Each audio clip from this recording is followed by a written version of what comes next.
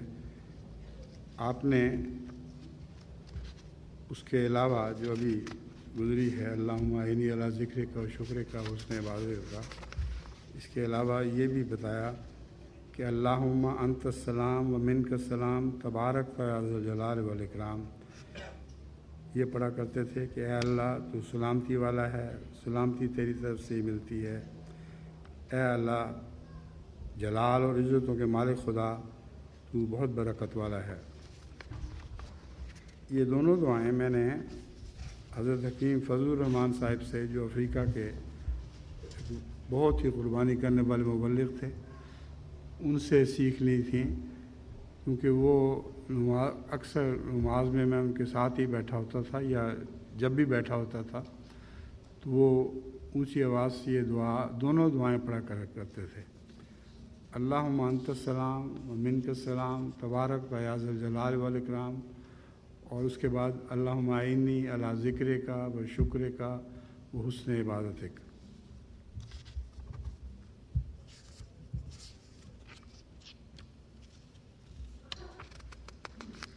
ایک حدیث بخاری کتاب الدعوات سے لی گئی ہے۔ مغیرہ بن شعبہ رضی اللہ تعالیٰ عنہ کے غلام وداد بیان کرتے ہیں کہ مغیرہ نے معاویہ بن ابو سفیان کی طرف لکھ بھیجا کہ حضرت صلی اللہ علیہ وسلم ہر نماز کے بعد جب سلام پھیرتے تو یہ دعا کیا کرتے تھے، اللہ کے سوا کوئی معبود نہیں، وہ ایک ہے جس کا کوئی شریک نہیں، حکومت اسی کی ہے، ہر تعریف اسی کو زیبا ہے، وہ ہر چیز پر قادر ہے۔ اے میرے اللہ، جو چیز تو عطا فرمائے اسے کوئی روکنے والا نہیں، اور جس چیز کو تو روک رکھے کوئی اسے عطا کرنے والا نہیں۔ کسی صاحب عظمت کو اس کی عظمت تیرے بالمقابل کچھ فائدہ نہیں پہنچا سکتی۔ اب یہاں حضرت صلی اللہ علیہ وسلم کی جو دعا مذکور ہے کہ ہر نماز کے بعد، دوسری بہت سی مستند روایات سے جو پتہ چلتا ہے کہ رسول اللہ علیہ وسلم اتنا لمبا عرصہ نہیں بیٹھا کرتے تھے نماز کے بعد، اور انت السلام منک السلام اعنی علی ذکرک و شکرک، یہ دعائیں تو لازماً پڑھی جا سکتی تھیں اس عرصے میں۔ تو یہ ضروری نہیں کہ ہر نماز میں رسول اللہ علیہ وسلم یہ دعا یہاں پڑھتے ہوں، ہو سکتا ہے آپ کی ذاتی دعائیں، ذاتی نمازیں جو گھر پر ہوتی تھیں ان کے بعد آپ یہ دعا کرتے ہیں۔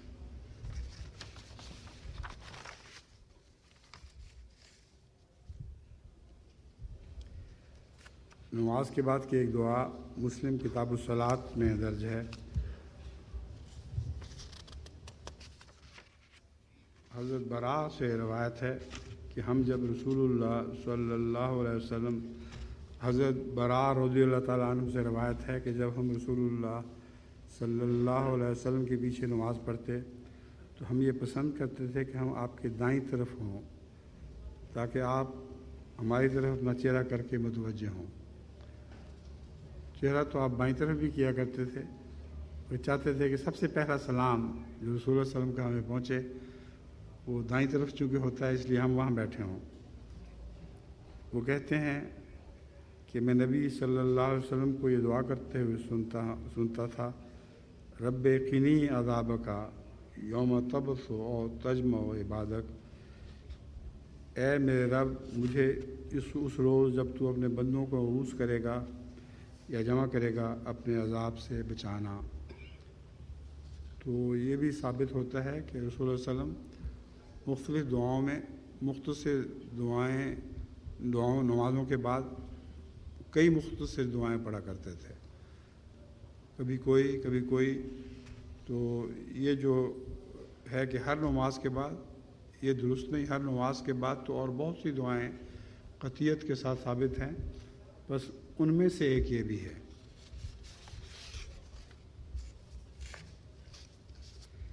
ایک روایت الترمذی کتاب الصلاۃ سے لی گئی ہے۔ حضرت ابو سعید خدری رضی اللہ تعالیٰ عنہ بیان کرتے ہیں کہ حضرت صلی اللہ علیہ وسلم جب رات کو نماز کے لیے کھڑے ہوتے تو تکبیر کہتے، پھر یہ دعا پڑھتے، سبحانک اللہم و بحمدک و تبارک اسمک و تعالی جدک و لا الہ غیرک۔ اب یہ رات کے وقت صرف بیان کیا گیا ہے۔ اب سارے مسلمان جانتے ہیں کہ حضور صلی اللہ علیہ وآلہ وسلم سورہ فاتحہ کی تلاوت سے پہلے ہمیشہ یہ دعا کیا کرتے تھے۔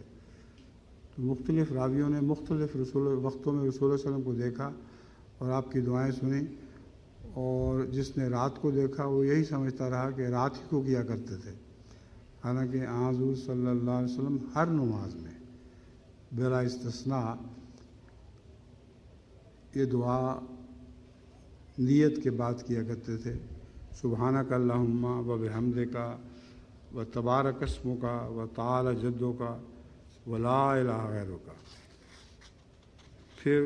آپ پڑھتے اللہ اکبر کبیرہ۔ اب یہ بھی سننے والے نے اسی طرح سنا ہوگا، مگر رسول اللہ علیہ وسلم کا دستور نہیں تھا کہ ہمیشہ یہی پڑھتے۔ پھر آپ پڑھتے میں مردود شیطان سے اور اس کے وساوس سے اور اس کی نفخ اور نفس سے سمیع و علیم اللہ کی پناہ مانگتا ہوں۔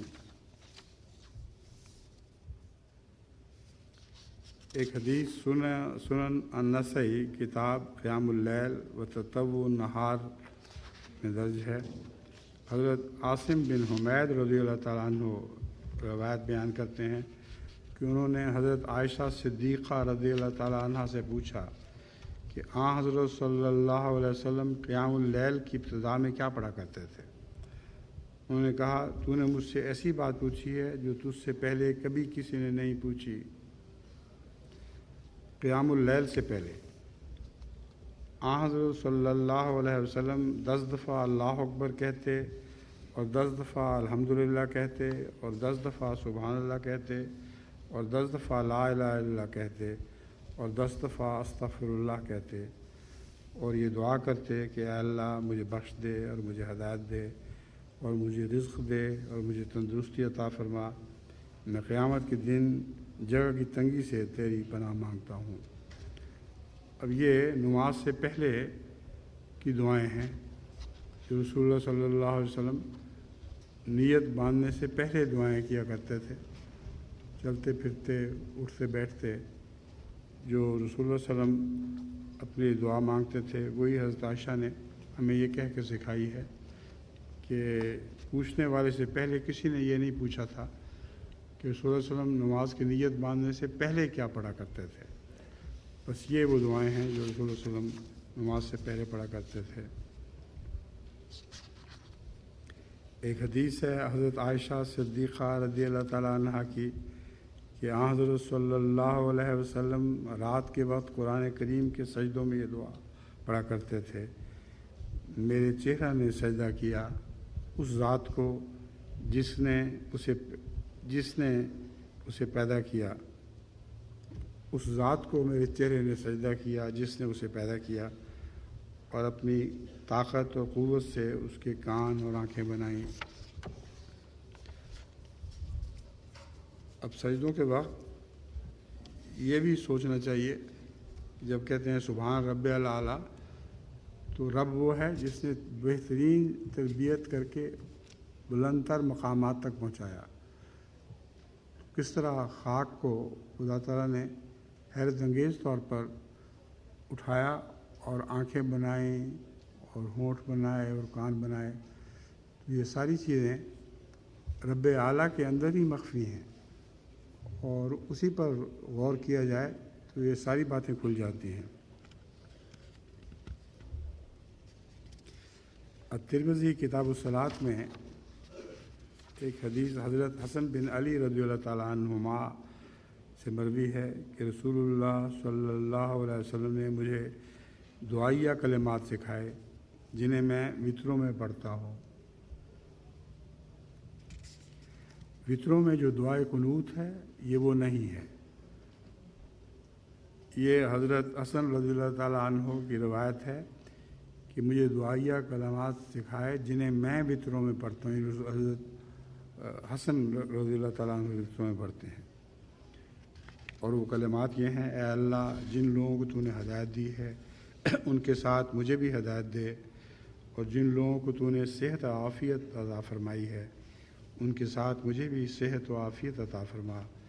اور جن کا تو ولی ہو گیا ہے ان کے ساتھ میرا بھی ولی بن جا، اور جو کچھ تو نے مجھے عطا فرمایا ہے اس میں برکت عطا فرما، اور جس بات کا تو نے فیصلہ فرما رکھا ہے اس کے شر سے مجھے بچا۔ یقیناً تو ہی فیصلے کی قدرت رکھتا ہے اور تیری مرضی کے خلاف کوئی فیصلہ نہیں کیا جا سکتا، اور جس کا تو ولی بن جائے وہ کبھی ذلیل نہیں ہوتا۔ اے ہمارے رب، تو بہت برکتوں والا اور بہت بلند ہے۔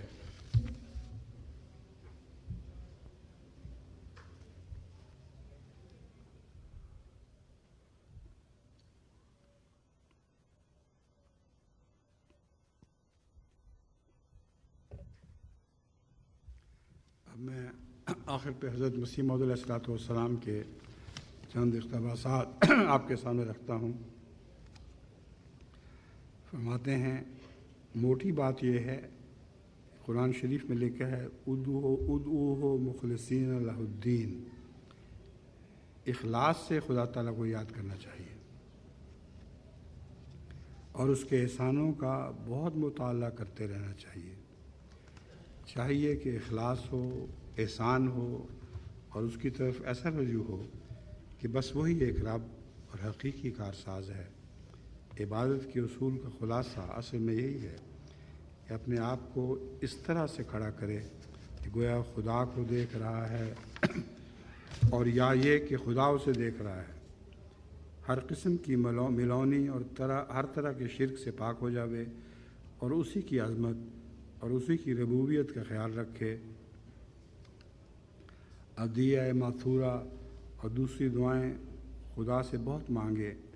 اور بہت توبہ و استغفار کرے، اور بار بار اپنی کمزوری کا اظہار کرے تاکہ تزکیہ نفس ہو جاوے اور خدا سے سچا تعلق ہو جاوے اور اسی کی محبت میں محو ہو جائے۔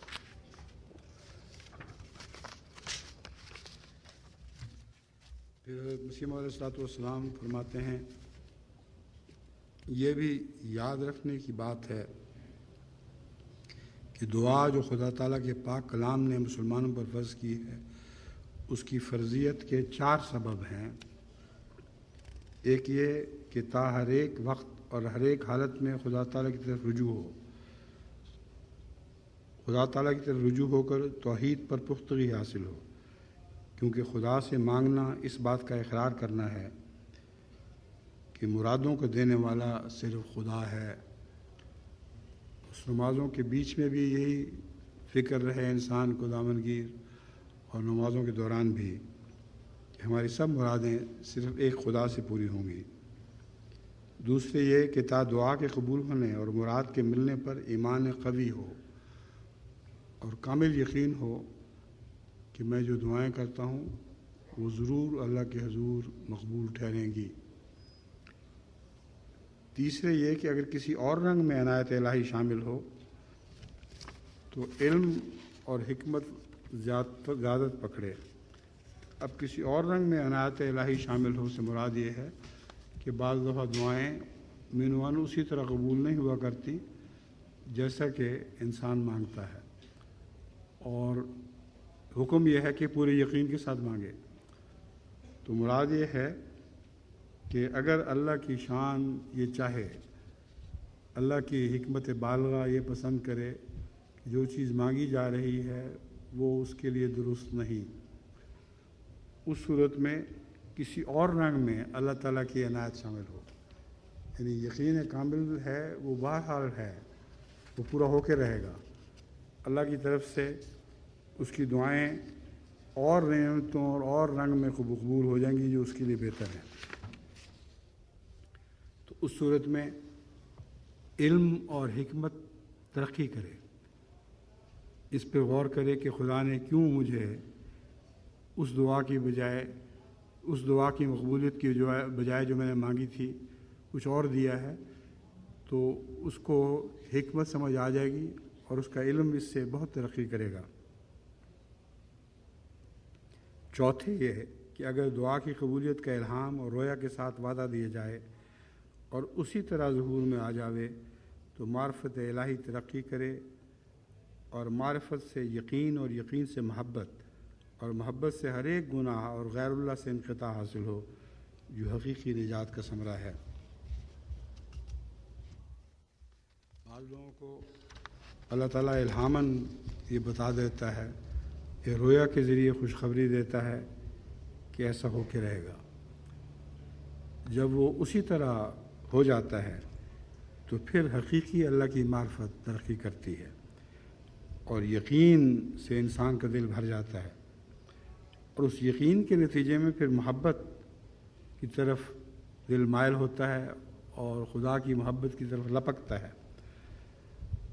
اور پھر اسی محبت الہی کے نتیجے میں ہر غیر اللہ سے انقطاع ہو جاتا ہے، اور گناہوں سے نفرت ہو جاتی ہے، جو حقیقی نجات کا ثمرہ ہے۔ اب آخری اقتباس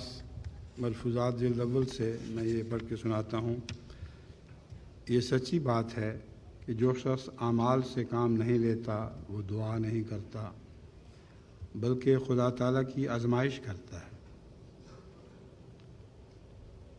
اب یاد رکھو، دعائیں بہت کرو، مگر اس کے علاوہ کوئی چارہ بھی کرو۔ جو صرف دعا کے اوپر سمجھتے ہیں کہ انحصار اس حد تک ہے کہ مجھے عمل کی ضرورت نہیں، محنت کی ضرورت نہیں، تو وہ شخص جھوٹا ہے، اور یہ بھی اس کے نفس کا تکبر ہے کہ وہ خدا جس نے اسباب کو پیدا کیا ہے، ذرائع اختیار کرنے کا حکم دیا ہے، وہ اس بندے کو کوئی بہت ہی بڑا سمجھتا ہے جس کو ذریعوں کی ضرورت ہی کوئی نہیں۔ حضرت اقدس محمد مصطفیٰ صلی اللہ علیہ وآلہ وسلم سے بڑا تو اور کوئی نہیں ہو سکتا، جس سے خدا نے ایسا پیار کیا کہ کسی اور نبی سے ایسا پیار نہیں کیا۔ اس کے باوجود آپ دعاؤں کے علاوہ سب ذرائع اختیار کرتے تھے، کوئی ذریعہ بھی ایسا نہیں تھا جس سے مقصد پورا ہو سکتا ہو اور آپ نے اختیار نہ کیا ہو۔ پھر حضرت مسیح علیہ السلام فرماتے ہیں، یہی معنی اس کی دعا کے ہیں۔ پہلے لازم ہے کہ انسان اپنے اعتقاد، اعمال پہ نظر کرے، کیونکہ خدا تعالیٰ کی عادت ہے کہ اصلاح اسباب کے پیرائے میں ہوتی ہے۔ وہ کوئی نہ کوئی ایسا سبب پیدا کر دیتا ہے جو اصلاح کا موجب ہو جاتا ہے۔ اب یہ بھی ایک باریک کلام ہے، مطلب یہ ہے کہ اسباب جو توفیق ملتی ہے وہ بھی دعا سے ملتی ہے، تو ذریعہ اختیار کرنا ضروری ہے، مگر یہ انسان سوچے کہ وہ ذریعے بھی تو خدا ہی نے مہیا کیے ہیں۔ جس کو اللہ ذریعہ مہیا نہیں کرتا وہ بیچارہ کچھ بھی نہیں کر سکتا، تو اس کی نہ دعا رہی نہ اسباب رہے۔ بس دعا پہ حقیقی زور دو، اور دعا یہ کرو کہ اللہ میری دعا کی قبولیت کے لیے مجھے وہ سچے ذرائع بھی عطا کر جن کے اتباع کے ذریعے مجھے میرا مقصد حاصل ہو جائے۔